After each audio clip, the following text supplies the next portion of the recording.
Hey guys, welcome back to the Printing Workshop. I'm Matthew and today I'm going to show you how to change out a toner on a Xerox AltaLink C8000 series copy machine. Now when changing your toner, the first thing you're going to want to do is open the front cover, find which toner you're wanting to change. In this case we're going to be changing the black toner. You'll grab it by its handle and you'll pull straight out.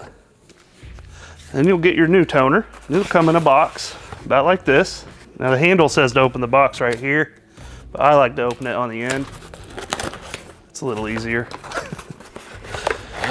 You'll pull your toner out of the box.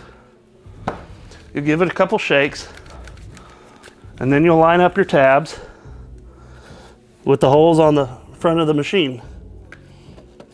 You'll slide it in, and you'll hear it latch. And then you just close the front cover, and you're back in business. If you want to learn more common fixes on this same model, click here. If you'd like to see more quick how-to videos on other Xerox products, subscribe to our channel.